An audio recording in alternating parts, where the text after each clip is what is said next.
Hi, welcome to the Science Curriculum Overview. My name is Mike DeMarco. I'm Higher Achievement's Director of Program Quality and Evaluation, and I will be taking you through this PowerPoint.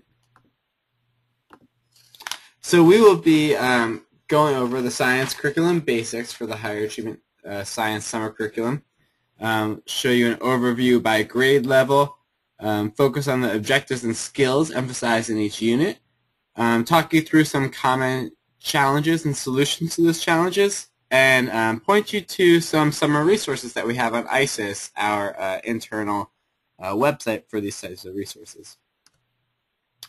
So the basics. The science curriculum has a 20-lesson sequence. It's organized by specific subject matter. 5th grade will be dealing with environmental science. 6th grade, space science. 7th grade, genetics, evolution, and natural selection. 8th grade, physics, energy, laws of motion is one choice, or you could do a choice to do physics through Rube Goldberg experiments.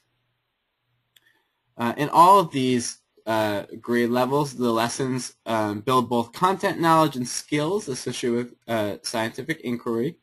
They're cumulative in nature, ultimately building to a final project.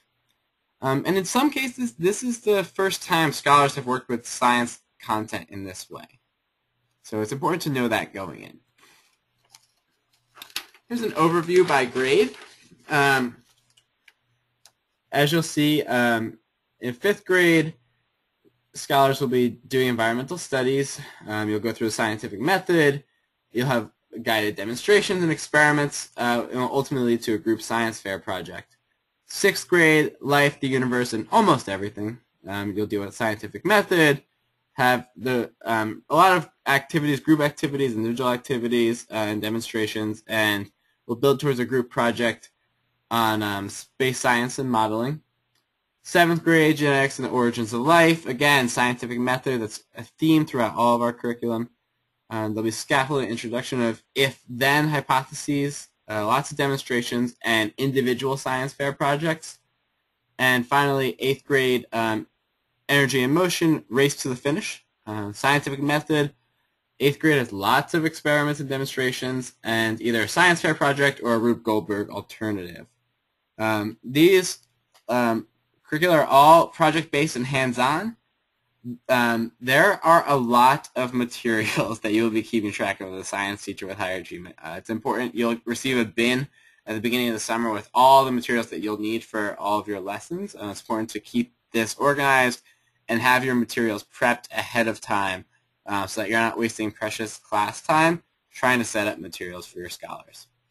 And because there's so many projects, pacing through your lessons is going to be very important to make sure that you have plenty of time at the end of the summer to complete those science fair projects. Okay, our unit objectives. In 5th grade, really throughout all the grades, you'll be explaining the concept of a scientific community.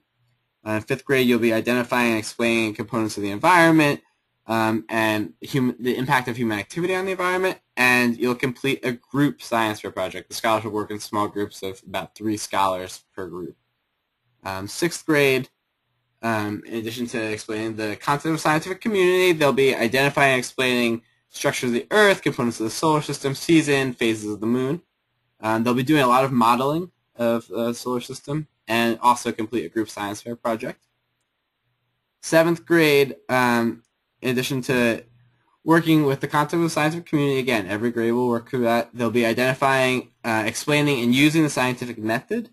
They'll be explaining genetic traits, genetic variation, natural selection, evolution, and complete an individual science project based on the curriculum.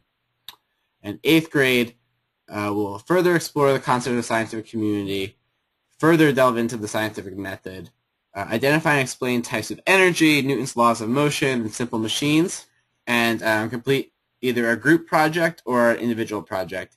Our group projects, if you choose to do the Rube Goldberg machines, those projects will be a group project in 8th grade. So our scholars will build lots of skills during science classes during our summer academy. They'll build content-based scientific literacy. They'll utilize observation to describe scientific concepts and demonstrations, experiments, and models. They'll really utilize the scientific method, and they're going to be completing a science fair project, and depending on the grade level, it'll be either an individual project or a group project. So let's talk a little bit about these projects. 5th grade does a group science project in small groups. The roles are spelled out in the curriculum, and their experiment should relate to the material that they studied in class. 6th grade completes a group modeling project, again in small groups. Roles are again spelled out in the curriculum. The model should be about space or earth science model. It's not an experiment, but because there are so many lessons where the scholars are modeling, they should be prepared to create their own model by the time they need to do one on their own. So you'll be working through this throughout the summer.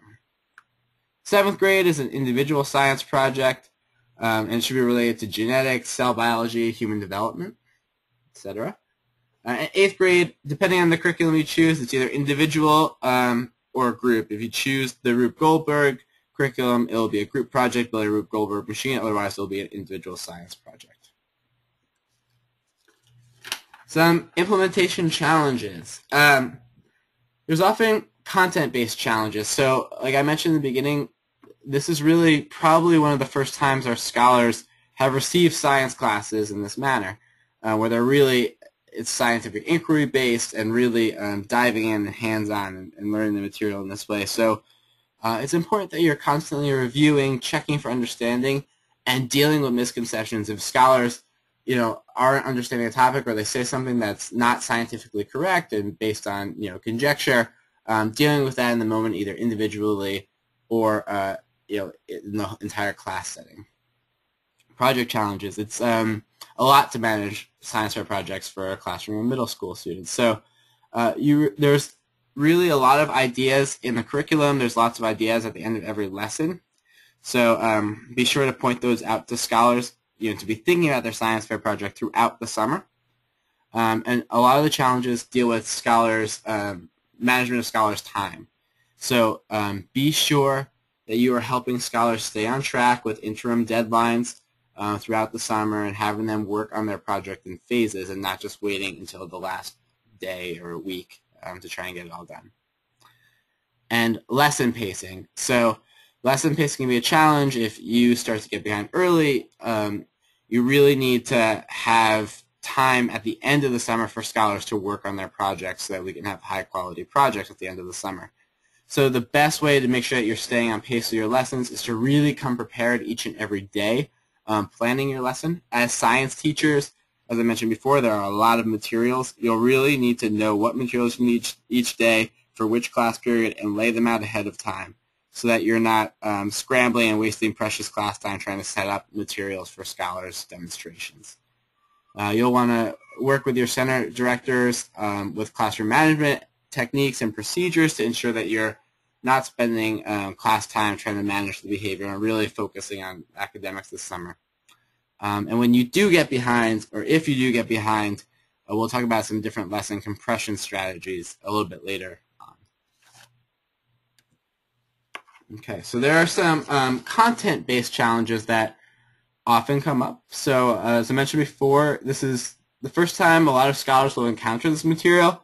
So it's important that we ensure that they understand the content they're learning. This means that you should feel comfortable with the material, frequently employ checking for understanding techniques, specifically call out good demonstrations of understanding, letting scholars know that they're demonstrating correctly and explaining why their demonstrations are correct. Take the time to address misconceptions individually and as a group, and provide frequent and detailed feedback, both written and verbal, to scholars to ensure that they're learning. Okay, in science, you have the unique challenge of really managing these projects. And really these challenges fall into two areas with either topic experiments or time management. So if scholars are having trouble with deciding on a topic and experiment, start with ideas found at the end of the lesson. At the end of the lessons in your curriculum, you'll see different potential science fair project ideas. So start there so that scholars are familiar with the topics that they're exploring. And note, for yourself and for them that they may have to research some things outside of higher achievement. They might need to use the internet to do research beyond what they've learned in the classroom. That's what makes the best science fair projects. You'll want to allow structured choice on science fair topics. Don't just leave subjects or topics wide open. What I mean by that is if a scholar says, I want to do a project on the Earth, that is too wide open. So you'll want to offer structured choice. So you might give them a structured choice saying, do you want to do a project on the water cycle or the carbon cycle? Giving them two different, more focused, good options, that's a positive structured choice. And one thing you really want to focus on is that experiments must follow the scientific method for our scholars. We're learning the scientific method. We want to make sure we're reinforcing it, so make sure that their experiment shows and their projects show how they've gone through the scientific method. The other common challenge, as I mentioned, is time management. So you'll want to provide ongoing and individualized feedback for scholars so that they know, that they're on track with their projects, or if they're a little bit off, that they can fix it early. You'll want to impose daily and interim deadlines for scholars too. So don't just wait until the end of the summer to say, okay, your project's due. Where is it? You'll want to impose, different checkpoints that they need to meet to make sure that they're on track to finish their science fair project on time. Okay, I mentioned lesson compression. Lesson compression happens when your pacing is off a little bit and you need to catch up and get back on track. So please know that really the last 2 weeks of the science curriculum are focused on finishing projects. So the only lessons that you can truly compress happen within the first 4 weeks of Summer Academy. So if you find your pacing is a little bit off and you need to get back on track, what you'll do is you'll use lesson compression. So lesson compression involves taking 2 or 3 lessons, really no more than 3. 3 is pushing it, and compressing them into one lesson. So the first thing you'll do is review the lesson objectives for each of the lessons, the skills emphasized, and the overall curriculum goals, and you'll determine where those lesson objectives overlap.